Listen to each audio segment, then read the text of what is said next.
Welcome to Batshit, a frank and funny look at living with mental illness. While we'll touch on several illnesses, Batshit is focused on those along the spectrum of bipolar disorders. I'm your host, Adam. And I'm your other host, Brad. And we're both bipolar. So strap in and let's see how batshit we really are. Spoiler alert, pretty damn batshit. This episode's topic, bipolar and relationships. You guys weren't here 2 seconds ago, but I was like, hey, Brad, do you remember what the topic is tonight? And he's like, yeah, this. I'm like, crap. Because this is the most fun part great. of bipolar. It's like, yeah, what do you want to talk about? The women who have left me or the friends I have left? Like, we can talk about all or both, man. It's, you know what I actually think we should start with, because this is a lot to pack in 30 minutes. We should probably start with our wives. Oh, sip.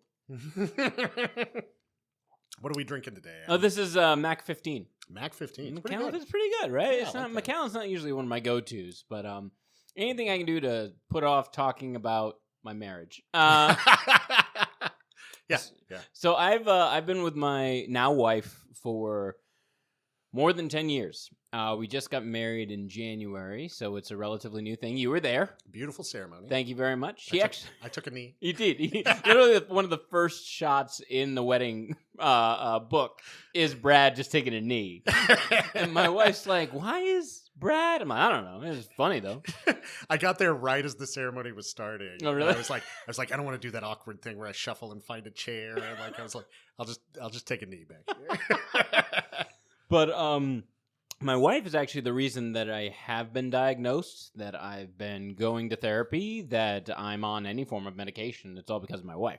Mm-hmm. Prior to my wife, I was just in a constant revolving door of relationships. And I think, and you know, I'm speaking with hindsight now, but I think what would happen is manic Adam would attract another human being.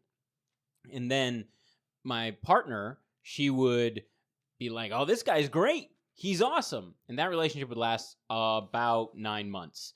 Because in that period of time, my stamina for keeping up manic Adam with this woman would slowly degrade to the point where I could do nothing but show her who I was in a depressed state. And that depressed state is so deep for me. It is so dark that I can't blame anyone I dated who was like, I'm not dating this cave troll. Let's end this right now. Yeah. Now, how long have you been with Shannon? We've been together 22 years. Oh, my God. Yeah. Wow. Yeah. How long have you been married? 21. Wow, Yeah. really? 1 Yeah. year? Because we realized the other night as we were discussing it, I proposed to her in a manic state. So I met her. I was in an improv comedy group in Knoxville, Tennessee. She was in one in Birmingham, Alabama. Mm-hmm. Both of our groups went to the Memphis Comedy Festival. Okay. And I saw her across the room while we were doing some kind of workshop or something. And it was just one of those things. Like, sure. I never believed in love at first sight, but that was only because I'd never seen her before. Aw, he's a writer, you like everybody. He's a writer. But yeah, so we instantly connected, and I started driving down on the weekends to see her, and then my car broke down, and I didn't have enough money to fix it. And the bar that I was bartending at in Knoxville, the owner also owned a bar in Birmingham, Alabama. And so I called him up. I was like, hey, can I get some shifts at the bar so I can make some money to fix my car? And he was like, yeah. So I started working there. And then like a couple months went by and I was like, I think I live here now. So smooth transition. Just like really gentle. Yeah. So we'd been together like just 3 or 4 months.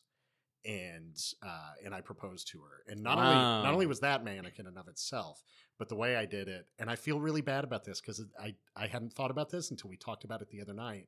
And she was like, you never gave me a good proposal. Oh. Because she was getting ready. She was hosting a party. And she was getting ready for the party. And I just kind of followed her around. And then was finally like, here. You want to get married? You want to like marry me or something? And she was like, ah! And you know, the party started, and she's showing everybody the ring, and she has like little tiny fingers, so the ring just kept like sliding off of them. Right. And then we got married the next year, and it's been all downhill since. No. And over the course of our marriage, I we've talked about this a lot since I've gotten diagnosed.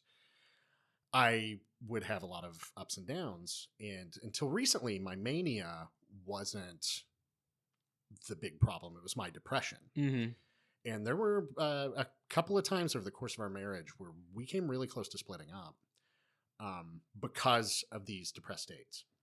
Yeah. And for those of you who've never experienced something like this, when we talk about depression, I think the kind of misconception about it is just that, like, oh, you're sad. Yeah, no, that's not what it is. No. That's not what it is. I wish it was just sad. Oh, yeah. Because if you're just sad, you can do something to make yourself feel better. You can take steps to try and lift yourself out of the sadness.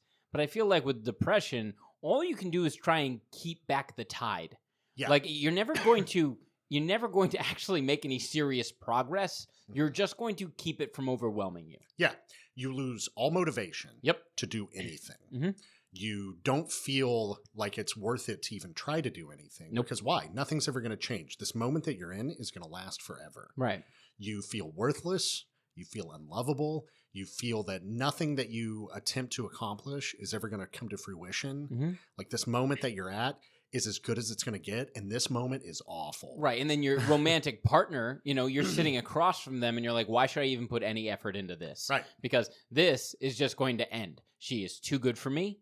She knows that she's too good for me. She knows that I'm a sack of shit. She knows I'm not really worth even spending. She's going to figure that out any second now and walk right out the door. So why even bother? I feel like the best relationships that I've ever had, I started in a period of euthymia. Okay. Euthymia is when you're just normal you. Yep. When I would date a lot, I was manic. Yep. One thing that comes with mania is hypersexuality. So that's fun. It can be. It can be. Yeah, it's not that's that true. it's not. That's it's true. not that it's not fun. Yeah. It depends on your situation. That's true. The environment you're in. Yeah. Look at all these beautiful, beautiful cacti that I find myself surrounded by. So phallic in nature. So with Shannon, we get into these periods where I was just depressed. I would sleep all day. Yeah. I'd stay up all night just on the couch, like playing video games, eating Taco Bell. I'd usually gain weight. My hair would fall out because I had no nutrients. It's just like, oh, crunch wrap. I put vitamins in this, right? Lettuce is a vitamin. I think lettuce is a vitamin. I think this is chock full of vitamin D and shit. Give me some nacho sauce. So we'd had a period where years and years ago, before the kids were born, where we almost split up. I moved into another room. I was working nights, and we almost never saw each other. And Shannon was really social. And one of the things that happens when you're in a depressive state, you don't want to see anyone. Nope. You don't want to talk to anyone. Mm-hmm. You want to live in a cave by yourself. Yep. You're the guy at the end of the last crusade, just hoping Indy doesn't show up because you really don't want to talk about this fucking cup. And you can't pick up that sword, so what you gonna do? We got in a period. She was very social. She liked to go out, and I would get angry at the idea, like if she made plans, like the idea of just being social. Sure. I was such an asshole about it.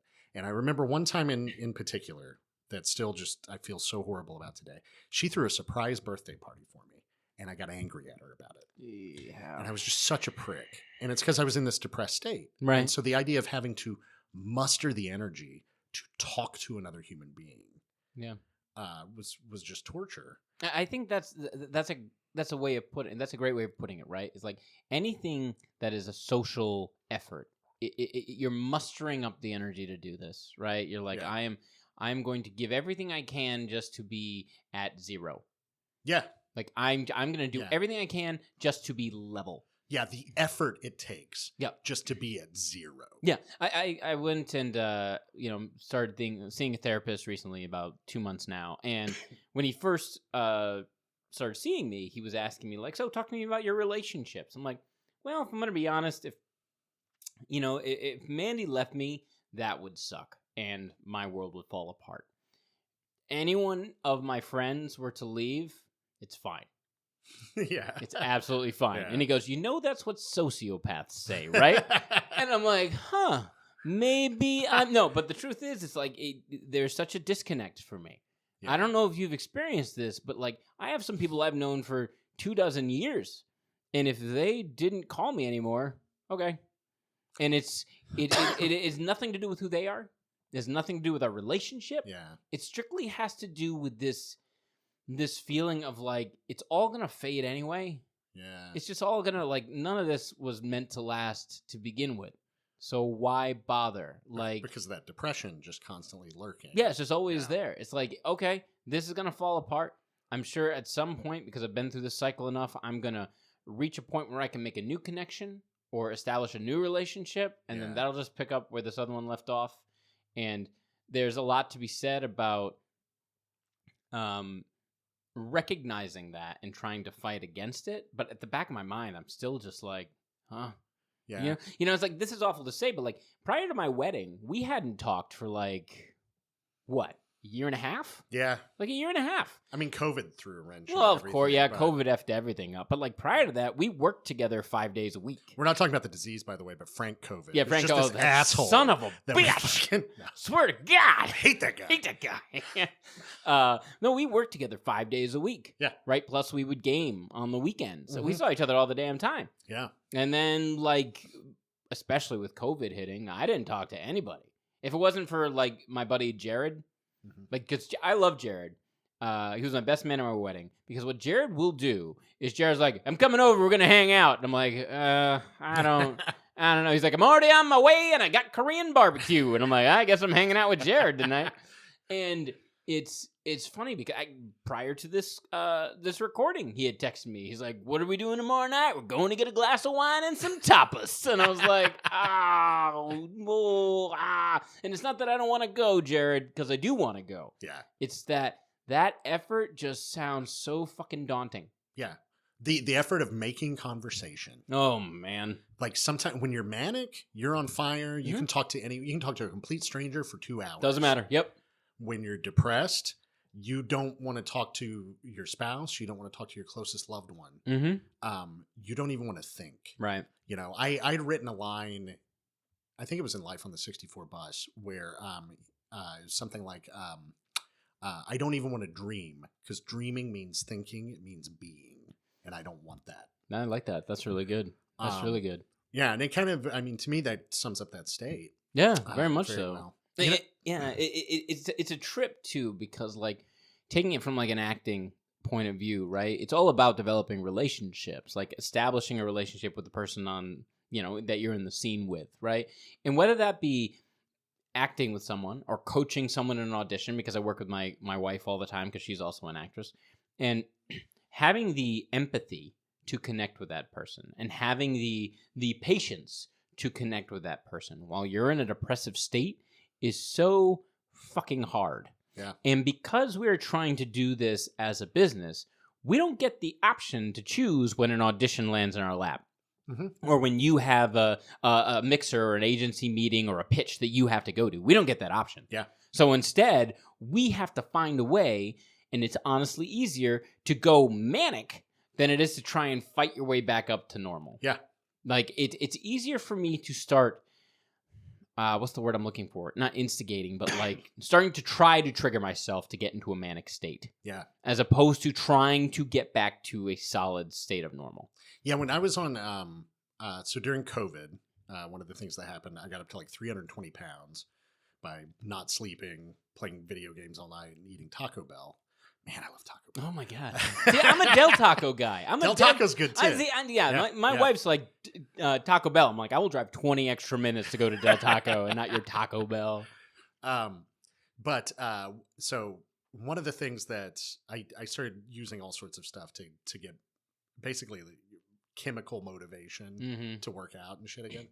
And one of the things I started doing was an ECA stack. Okay. It's ephedra, aspirin, and caffeine. And, you know, the ephedra you have to buy is like Bronchate or something. They used to sell these as a weight loss thing. Yeah. And then there was some dipshit at like spring training camp for one of the baseball teams who took like 10 times the normal dose, was dehydrated, training in 110-degree heat, had a heart attack, and they're like, oh, we got to ban it. Yep. But it was one of the most effective weight loss things out on the market. So I was like, okay, I'm going to use that. Well, what that would do, I now know, is it would push me into a manic state. And I was using this every day. Yep. But what I would do is if I had to have a pitch meeting or something, I would take a dose right before I went to the pitch meeting. Because to me at the time, I didn't know I was bipolar yet. I was like, oh, this wakes me up. It makes me social. Like, it knocks down those barriers. And that's not what it was doing. It was pushing me into a manic state. You know, I've talked a lot about how basically everything I did last year, I unknowingly was constantly putting myself in a manic state. See, that's the other really messed up thing, that if you don't have bipolar or you're not depressed, you may not understand. We can cause a manic or depressive state. We can actively do that if we want to. We can do it chemically. We can do it by our actions. Yeah, especially if you know yourself. You know what I mean? And something I will say as a creative is that we tend to be generally, and this is a very general, broad statement that's going to make me sound pompous, and I know that, we're generally a little more in touch with who we are physically and mentally. Like, we're cognitively aware, we're intuitive, we're empathetic. So we can be like, oh, you know what I need to do to tweak myself this last 20%? I just need to do this. Yeah. You know, I just need to take that extra shot of caffeine. I just need to have those 2 more drinks, and I'll be where I need to be so I can hit that state that I need to hit, and then repercussions be damned, because the repercussions don't matter. And for some people, that can be really hardcore shit. You know, Stephen Fry has a great documentary. It's available on YouTube. It's called The Life of a Manic Depressive. Oh, I haven't seen it. And he talks about how he used Coke and alcohol to manage his bipolar. So if he was depressed, it was Coke to get him up. And then once he was up, it was alcohol to get him down. Yep. And then that led to him trying to kill himself. Yeah, so there you go. Happy thoughts. Yeah, happy thoughts. It's funny because, like, that's I can use a social situation to hype up my manic state. If, like, I sit there and I know I am going into a situation where I have to be social, I have to turn it on, I have to, and that may not be for, like, any sort of gain. It could just be because, like, I have put that pressure on myself to step up into whatever situation. I will start drinking heavily because that is how I counter that manic state. The booze. And I will drink all night to the point where, like, then I am useless the next day. And it's because that is the only way I have figured out at that point to counter that mania that I have induced in myself. And you know what's crazy? When you're in a manic state and you drink to the point where you should be shit-faced, you don't even seem drunk at all. You're not. Yeah. It's fucking insane. It's so weird how the body works. I've had friends be like, how much have you had to drink? Yeah. Because you seem level. Yeah. Level. And like, at the time when I was younger, I was like, dude, I just got a crazy high tolerance. And in reality, my body was like, nope, this is just that. Now you're balanced. Chemically, now you're balanced. Yeah. I remember being on the phone with a friend. And, like, I drank, like, a bottle of whiskey. I mean, it was nothing. And, like, I'd said something about it. And she was like, I can't even tell you've been drinking. Yeah. You know? She probably thought I was full of shit. And to be fair, I was full of shit a lot. I mean, we're usually pretty full of shit. But, you know, it's a similar thing with the sleep. Yeah. When you're manic, you can go all week without sleeping and you're fine. Right. Not only, so last year, I would have those periods. And not only would I go all week not sleeping and was okay with it, I'd go to the gym twice a day. Right. I'm in my 40s. I shouldn't be working out like a high school football player. You really should. Like, that should have been a red flag for me. But I was fine. I felt like Superman. Right. And tying this back into, like, the relationships that we have with people, if you don't go through this, everyone looks at us like we're insane. We look insane. I mean, we are. We are insane. That's true. Accurate statement. Yeah. But, like, you sit there and, like, how do you explain that to someone? How do you explain that to someone like, hey, Jared, dude, I'm just going to hit the gym twice today before work and then after work. And then I got to hit my supplements up all while, by the way, I got to put my 2 kids to bed. And Jared's like, whoa. And then let's go out. And then we're going to hit the town. And you're just like, what are you talking about? That doesn't make any sense. Or you try to explain to your wife. It's just like, hey, look, babe, I had a really rough Friday, so I'm just going to stay in bed for the next 4 days. If you could just keep the lights off, that'd be awesome. I'm going to read. So it's going to look like I want you to come and interrupt me. I don't. Just please stay outside of the room. Yeah. And, like, none of that makes sense. And it's impossible to truly convey to someone. And you know, one of the things that intimidated me the most about this topic is I have someone I love in my life. I have many people I love in my life, but Mandy specifically, my wife, I want her to understand that what I'm doing is not meant to hurt her. I'm not doing things to upset her. I am not trying to remove myself from our marriage. Right. I'm not. I am not trying to get to a point where I've locked myself in the room for a week and I don't want you to talk to me. I'm not trying to get to such a manic place that I can't even talk to you at a party because I got to talk to these 15 other people all at the same time. Yeah. I don't know why I'm like this. I mean, I do. I'm bipolar. I don't fully understand other ways of dealing with it. Yeah. And that's the fucked up thing about it is the results of it are you're hurting a person. Yep. And it seems intentional. Right. And or you're lying to a person, you're manipulating a person, you're being rude, like you said. You go to a party, or you know you're with a woman you're seeing, and you're like flirting with someone in front of her, right? You know, all this shit, but you have no control over that. Yeah, and that's the hard thing to get across. And it's not that I don't want to take responsibility. That's just it, right? Like you do, you take responsibility, you know, because you can sit there and be like, "Is it our fault?" I suppose it is, but what is the option? The other option is to remove yourself from that situation entirely, right?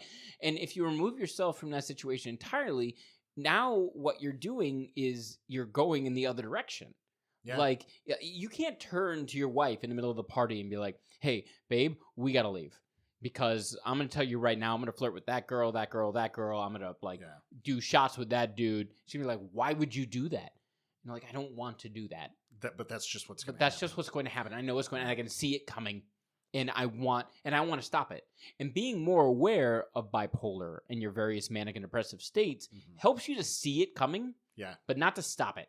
Yeah. And that's what's infuriating, because my solution, therefore, is great. I'm just going to remove myself from everything. Yeah. I am just going to go lock myself in a room. And how toxic is that? Yeah. Like, and it's infuriating, because even though Mandy, and I'm sure Shannon, even though they know we're bipolar, even though they know we're on medication and we're working towards it, they will see our actions and not fully be able to grasp what the reason we're doing these things. And even if they understand it, they can't comprehend it. I know those two words are very similar, but you get, you know, what I mean? Actually, for Shannon, my diagnosis, I mean, we were really close to splitting up. Like, coming out of COVID, you know, we've talked about it a lot. I was in such a depressed state when I gained all that weight and everything. And of course, at the time, I took it as, you know, she didn't want to have anything to do with me because I gained weight. You're my wife. Why don't you just want to be with me? Well, I'm ugly and fat. Well, why don't you want to have sex with me, even though I'm in my room all the time by myself? Yeah, you know what I mean? Like, haven't showered in 4 days. Come in here. I only weigh as much as a small horse. Come on. Let's make love. Why don't you see me as I used to be? I'm in here somewhere. Is it this comfortable for you? You've changed, babe. You fucking changed. You've changed. Thought you loved me. Hold on, let me get my CPAP. No, I won't wear anything but my velour running suit. I'm comfortable in this thing. God damn it. So, but, you know, so we had all that going on. But she really resented me. Oh. Because I was sleeping so late in the day that I wasn't getting up and helping with the kids and getting them off to school. Sure. Yeah, I couldn't have the motivation or the energy to help out around the house at all. You know, and that's something that we've always been great at, is like, you know, you see a lot of couples and they have these kind of power struggles. Like, one person's the breadwinner and kind of runs things, and like, or the other person's a dominant personality, etc. We've always prided ourselves, like, we are 50-50. We completely respect one another. We you know, split the chores, like everything is just 50-50. Good for you guys. And when I would go into these depressed states, it wasn't that anymore. Sure. And so she really resented me, and I was picking up on that resentment and not understanding it. Right. And so I was like, well, that's it. We're done, you know? And so, you know, that was kind of a tough time. And then I came out of it into full blown mania. Right. And then that put a different kind of strain on things. But then when I was diagnosed, she's been so wonderful about everything since I've gotten diagnosed. And I asked her, I was like, aren't, does any of this, like you're allowed to be like angry, you're allowed to be hurt at all the weirdness here. And she was like, it's a relief to know what it is. Because for instance, when I was in these depressed states and she would think she didn't love me anymore. And, there was all this strain on our marriage. She felt horrible about that because she thought it was her. Right. And she thought maybe she was going nuts. Right. And, there was just all this pressure on her. And so my getting diagnosed, it was just like, oh, thank God. Right. Well, because it's like it explained everything. There's a huge sigh of relief. And now, we're partners in that too. She tells me, hey, you're starting to seem a little manic today. Right. Why don't you back off? Mandy's started calling me out, especially on the manic states. Not so much on the depressive states, but definitely on the manic states. But I can't even imagine being on her side of it, right? Yeah. Because you sit there and you're like, okay, so there's my husband. He doesn't want to talk to me. He doesn't want to look at me. He doesn't want to be with anyone at all. He wants to just isolate in a room. It's either that or he wants to talk to everyone but me, be with everyone but me, and experience life with everyone but me. And it's like, why am I even here? Yeah. Why am I even here? And now that it's labeled, now that Mandy knows that I'm bipolar and that I have these idiosyncrasies and I have these symptoms, so to speak, these tendencies, that doesn't make it any easier. That's what I will give both your wife and my wife credit for, is the fact that nothing that we do makes, even knowing, doesn't make it easier. It justifies it. It allows you to quantify it. Yeah. But it doesn't make it any easier to deal with. And gives you tools. Sure. It gives you tools. But it's still not an easy thing. And, we've talked a lot about the shame that comes after mania. Yeah. And, just telling my wife, I'm not going to get into like our personal stuff, but just to clarify, like I'm talking about stuff that I feel bad about. It wasn't like, I didn't like kill a homeless person or something. Again. I mean, there's just that one time. But Adam, that guy. Oh, he had it coming, bro. He had it coming. Believe me. I wouldn't have driven to the desert with you if he hadn't had it coming. But it feels so, like if you were to say everything you did while you were manic, it sounds stupid. It sounds awful and stupid, yeah. Yeah. But it's not even just like we talk about it really being bad, but like if I was writing it and I wanted this motivation for like a character or whatever, I'd be like, this shit is stupid. Yep. Nobody's going to believe this. Why would you do this? Right. But that's one of the reasons you feel such shame. Right. Because it's like, it's not just that you were acting out of character. You were acting out of character in a really dumb way. Right. Yeah. And so I remember telling her, I told her everything that happened last year. All the stuff I was like, trying to keep to myself and like everything that I felt ashamed of. And the shame was so strong, I put my head in her lap and I covered my face with a pillow because I couldn't bear for her to look at me. I couldn't bear for her to see my face. Yeah. Because I was so out of character with this stuff. And she just ran her fingers through my hair and just listened. And, it's just... Man, we are extremely lucky that we have found the women we have found. Yeah. And I think back, because bipolar is not an old thing. It is not something that our parents' generation ever acknowledged. But it's obviously been rampant in the world. Oh, forever. And yet you sit there and you go, how the fuck did marriages stay together? How do relationships last? I mean, maybe they didn't. That's one thing I've thought about is you think about how many divorces occur every year. How many of those people are undiagnosed with something? Maybe. And that's kind of sad to think about. Or it's just like, if you just went on a pill and got therapy, maybe your family would be together. Maybe. I mean, you also think about the fact that, like, and this is not a dig on religion, but like, religion's like, well, you know what? If you committed to this, like, just work through it. This is who this person is. This is the trial, the tribulation that you're just going to go through as a husband and wife. Yeah. And this is the person that you have accepted into your life. So you've never lived with them before this relationship. You've never seen them in their ups and their downs. So a true devoted partner is just going to muscle their way through this whole thing and have a miserable life together. But yeah, I think on that all the time because if at least Mandy and Shannon have a name to put with it. Yeah. They at least have a diagnosis. Yeah, if you had no clue, it would just be like, this isn't the person I married. Yeah, why? They're either a raging asshole or they just go and they like sit in a room by themselves all day. What are they doing? Are they just in there like watching RedTube? Like, which is not that we're not. I mean, we are watching, but we're watching it sadly. Yeah, we're sadly doing it. We're like, look at this gangbang. Oh, the tears aren't great lubricant. Oh, Jesus. Yep, we're going there, folks. There it is. Hey, welcome to episode 4. The kid gloves are off. No, I mean, Join us next episode for kinky sex while BiPolar.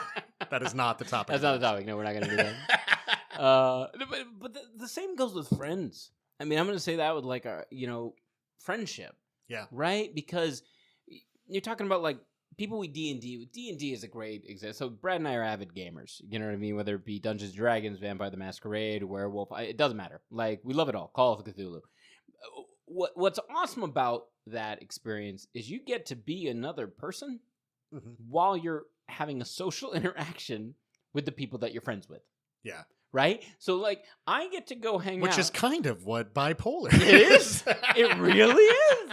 You walk into a room with 4 or 5 people. This is me pouring more scotch. Yeah. You get to walk into a room with 4 or 5 people that you've known for a very long time in a variety of different, stages of their lives. And you get to become someone that doesn't know those people to that degree, with that intimacy, and interact with them in any way you see fit. Yeah.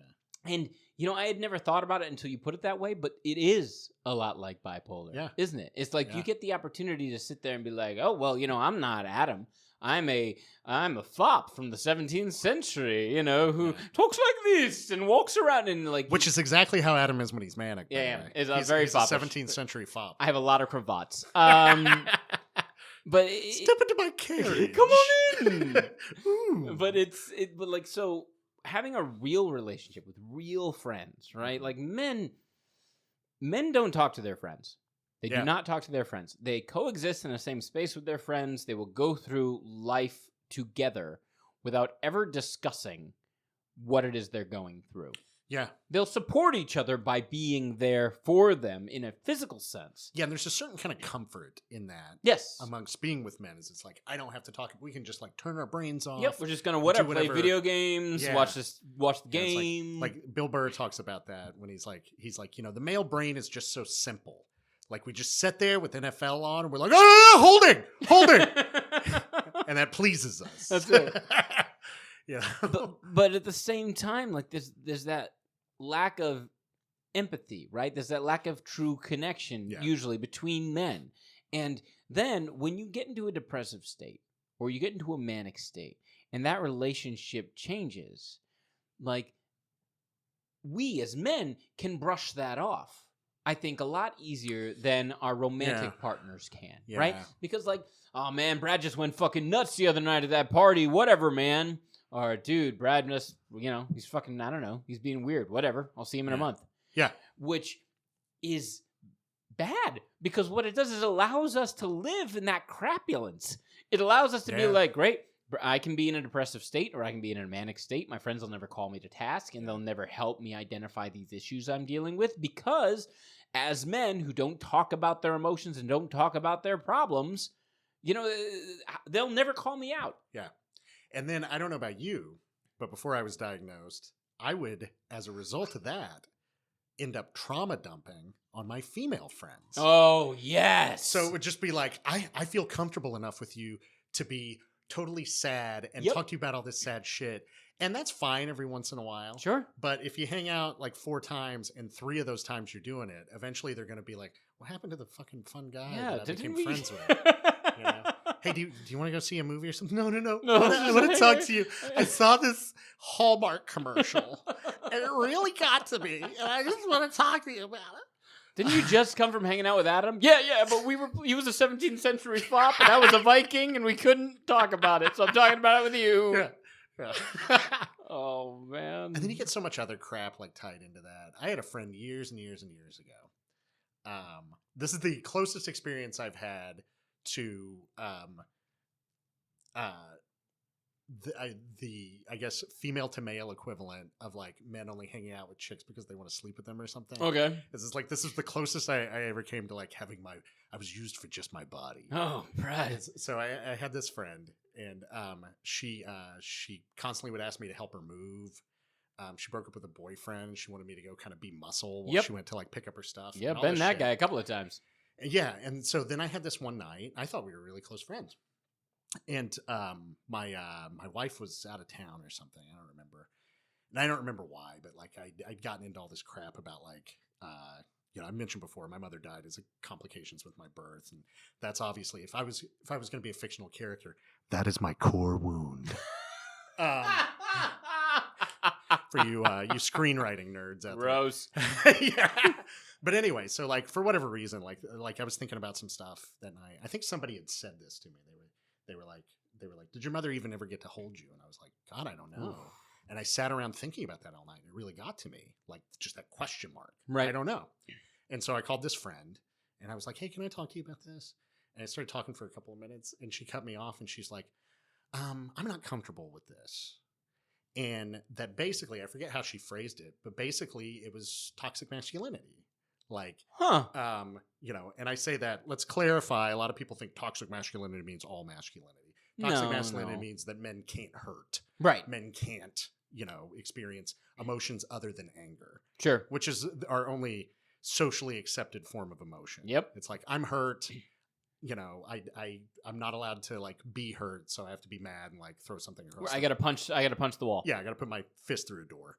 Because that's the only way I'm allowed to express emotions. Right. And that was basically what she told me, is like I'm not comfortable with a man being vulnerable to me, so I can't talk to you anymore. And so that was another one of those where I was like, all right, I guess we're not friends anymore. The number of women that I've had these relationships with that I thought were just these deep emotional connections.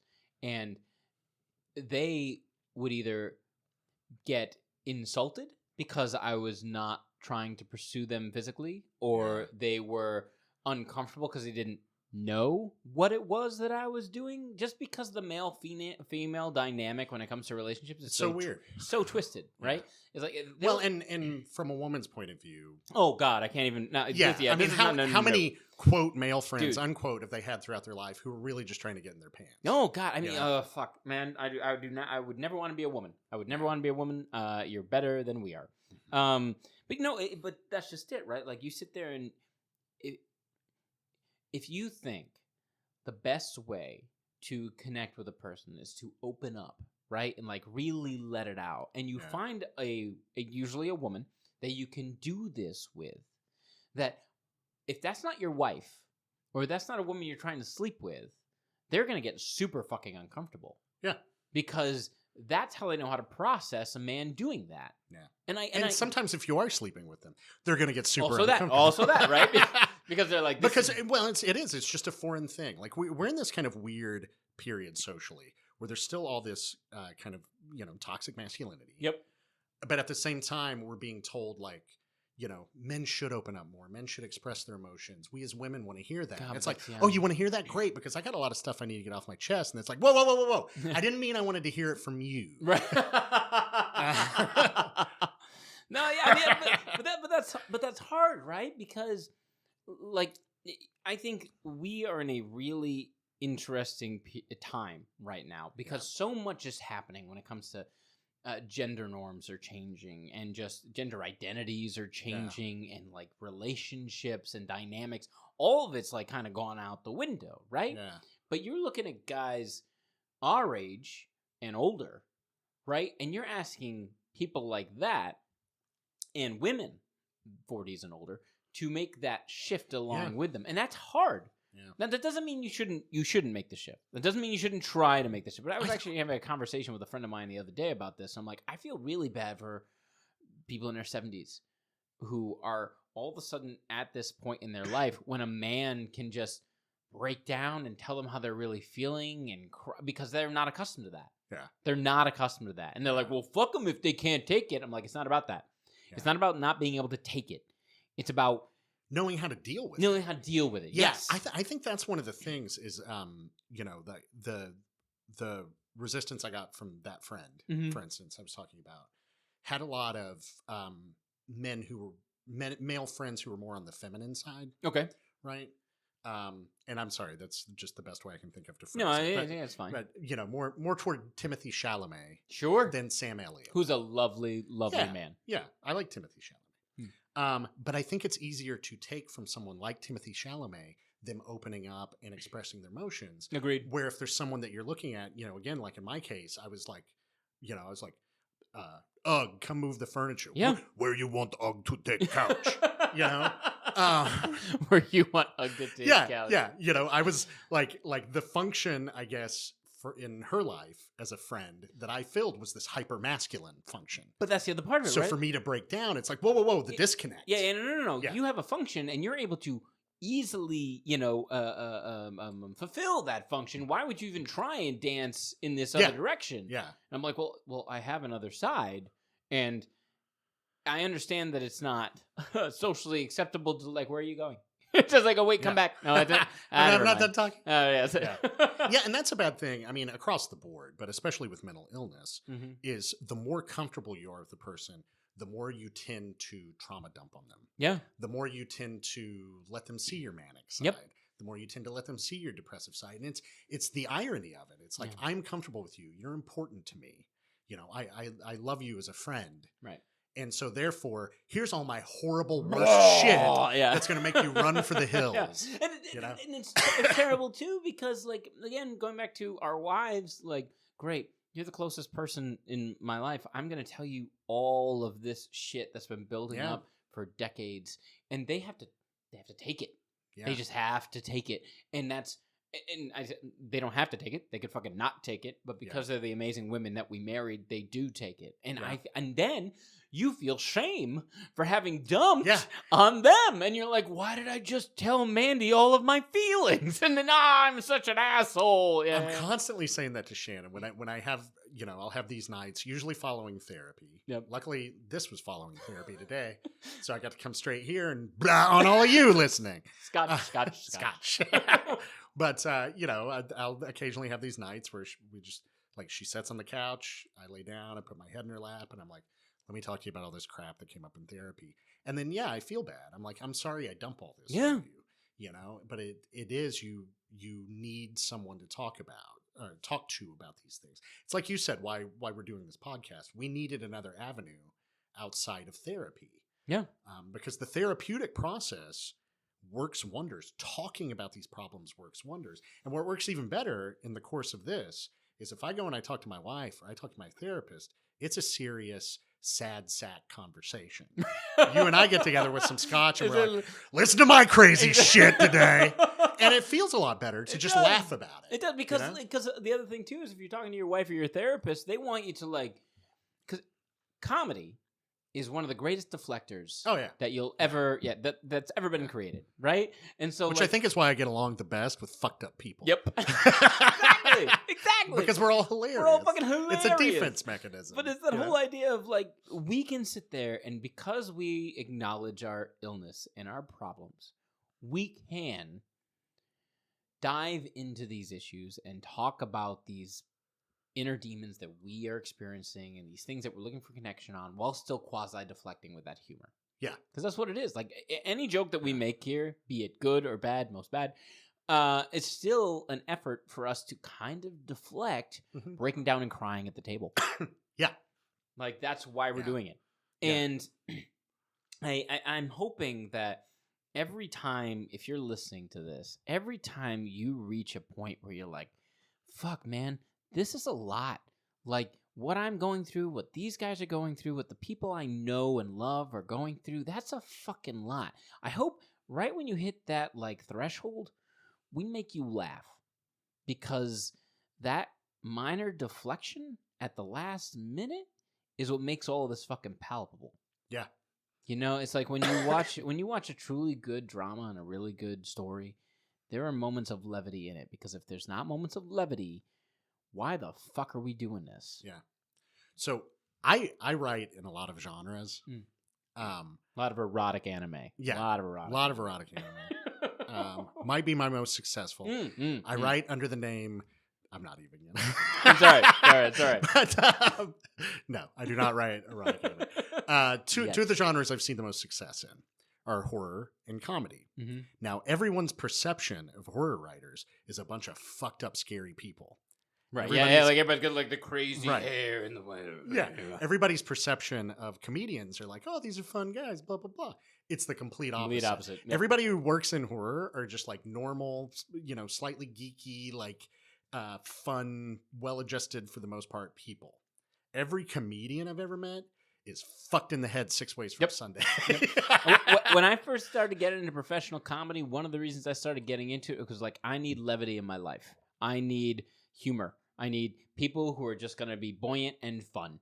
And then I walk into any sketch improv club in this town, and I'm like, these are the most broken people. Oh, and stand-ups are even worse. Oh, dude, yes.